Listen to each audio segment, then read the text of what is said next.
जरूरत थी इसको? रात को सर 1 बजे रात में इतने पुलिस फोर्स को लेकर के कोई क्या टेररिस्ट के यहाँ अटैक कर रहे थे? क्या जरूरत थी रात को घेरने की, घर में घुसने की, जहाँ महिलाएं रह रही हैं, बच्चे रह रहे हैं? सर वो आप क्या दहशत फैलाने के लिए हैं? Not at all sir.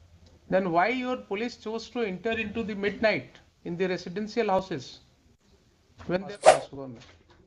Sir जब घटना हुई सर तो टेलीफोनिकली सूचित किया एसएचओ ने, बाढ़ डीपीओ को भी, मुझे भी, एसएसपी साहब को भी सर।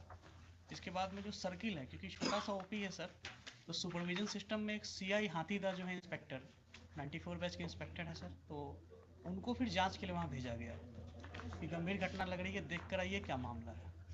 इसलिए सर एफआईआर में डिले हुआ है, फिर जाकर एफआईआर जो है दोपहर में हुआ है सर।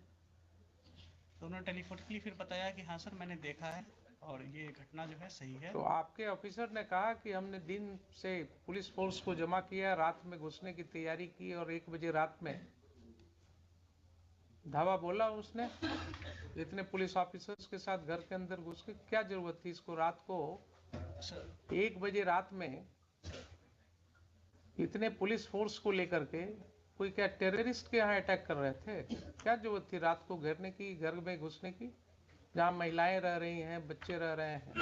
सर वो आप क्या दहशत फैलाने के लिए हैं? Not at all sir. Then why your police chose to enter into the midnight in the residential houses when there was no FIR against them? आपने सुन ही लिया कि 107 का प्रोसीडिंग किस तरह से शुरू करवाया गया। सर सुन लिया ना आपने? सर तो आपकी पुलिस फोर्स को 1 बजे रात में गांव में मल्टीपल हाउसेस में इंटर करने की क्या जरूरत थी? ऐसी कौन से टेररिस्ट थे वहां, कौन से ऐसे गुनाहगार थे जिनके लिए रात को आपको घेरने की जरूरत थी? कोई है एक्सप्लेनेशन इसका? सर वो एफआईआर हुई थी तो उसी के एफआईआर तो बहुत होते हैं आपके पास एसपी साहब, एफआईआर तो बहुत होते हैं, सीरियस ऑफेंसेस के एफआईआर होते हैं। ये सब ऑफेंसेस क्या थे? कुछ नहीं थे। आपके ओपी में देख ही लिया आपने कि सम्मन भी नहीं, प्रॉपर सर्विस हुआ, कोई रिकॉर्ड नहीं है।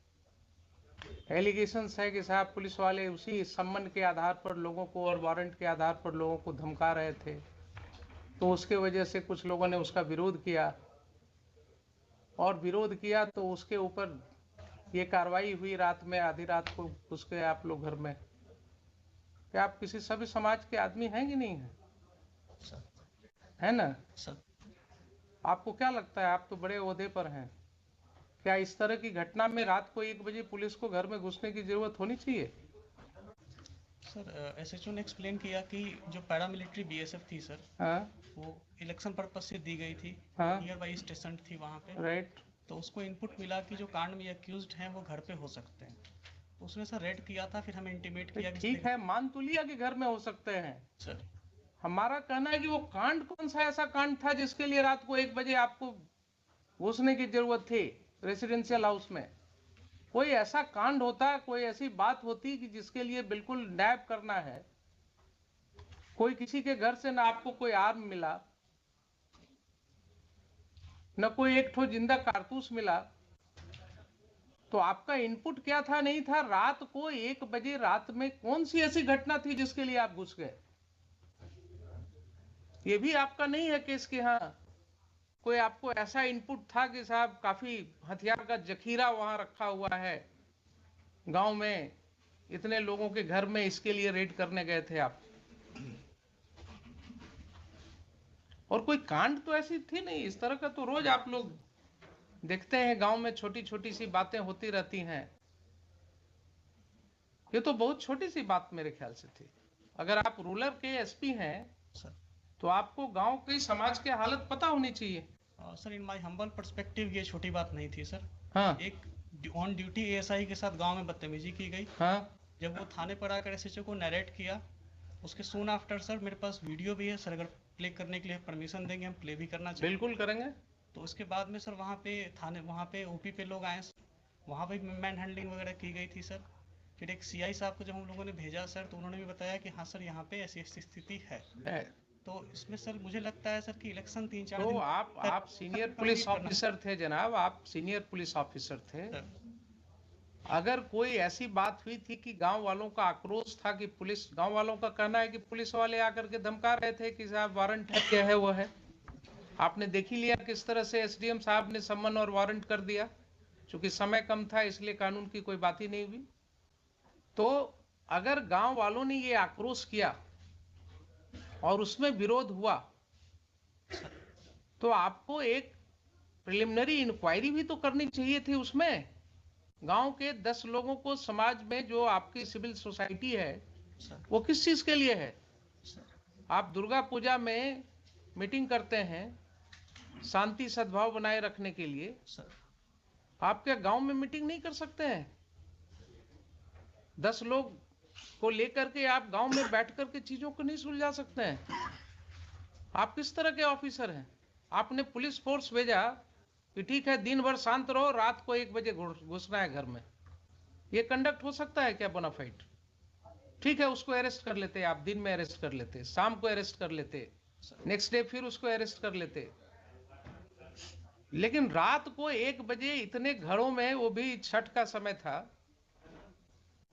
महिलाएं छठ पर्व कर रही थी, तो इतना गैर जिम्मेदाराना तरीके से आप घर में क्यों घुसे रात को 1:30 बजे? एडमिटेड पोजीशन है कि आप रात को 1:30 बजे घुसे हैं।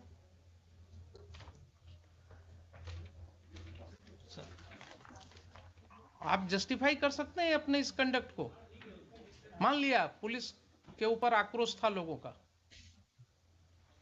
लोगों का आक्रोश हो सकता है, गलत भी हो सकता है,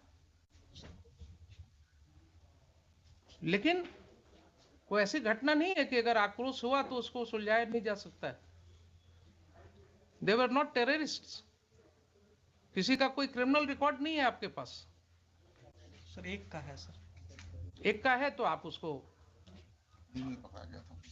उसको पकड़ लेते, उसको अरेस्ट करके ले जाते।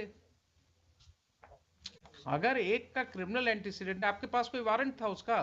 नहीं वारंट नहीं है सर। तब फिर आप क्या करते? थाने पर जो अटैक है सर, उसमें जो व्यक्ति, भाई एक का हमने देखा है, एक का किसी का वो चोरी वाला केस है सर, एक जो चोरी वाला केस है दूसरे पुलिस स्टेशन का, सर बरौनी का है सर। बरौनी का है। तो आप तो कानून जानते हैं कि दूसरे पुलिस स्टेशन का केस है, अगर उस केस में उसका अरेस्ट वारंट होता, वो अरेस्ट वारंट वहां से इंडोर्स होकर के कोर्ट से पुलिस ऑफिसर आता आपके यहाँ उस थाना में, वहां से आप डेप्यूट करते किसी को, उसके अरेस्ट की कार्रवाई कर सकते थे। लेकिन आप कर रहे हैं कि उसका भी कोई वारंट ऑफ अरेस्ट नहीं था। सर एक सबमिशन है सर कि ये जो 107 की प्रोसीडिंग की जो एस्पेक्ट सामने आए हैं सर, उस समय तक ये नहीं थे सामने में सर। दूसरा कि जो हम लोगों की जो भी रेड, एक चीज बताइए सर, क्यों नहीं थे उस समय तक आपके सामने? आप और एसडीएम साहब, आप ही दोनों पर जिम्मेवारी थी ना कानून को समझने की। एसडीपीओ है लोकली वहाँ पे सर, एसडीपीओ बार, एसडीएम बार, जो भी है सर। तो एसडीपीओ बार या एसडीएम बार सर, इन्हीं की जिम्मेवारी है ना सेक्शन 107 सीआरपीसी पढ़ने की। सर, अगर इन्होंने नहीं पढ़ा और गलत कार्रवाई की तो ये एस्पेक्ट क्यों नहीं समझ में आया तब तक लोगों को? क्यों इसके लिए हाईकोर्ट आना पड़ा लोगों को? और ये जो समय हम लोग लगा रहे हैं इसमें, यहाँ सेक्शन पढ़वा रहे हैं, आपके एसडीएम साहब ने एडमिट किया ना अभी कि इसके पहले नहीं पढ़ा था कभी। तो क्या अनफॉर्चुनेट चीज है कि जिस ऑफिसर को 107 प्रोसीडिंग इनिशिएट करना है उसने कभी 107 पढ़ा ही नहीं है। क्या कानून का राज है? देखिए ऐसा कहीं हो सकता है? नैतिकता के तौर पर कानूनन तो छोड़ दीजिए, he is incapacitated to remain SDM of the district और द प्लेस सब डिवीजन। जो व्यक्ति कहे कि हमने पढ़ा ही नहीं है आज तक प्रोविजन को, उसको क्या अधिकार है उस पद पर रहने का?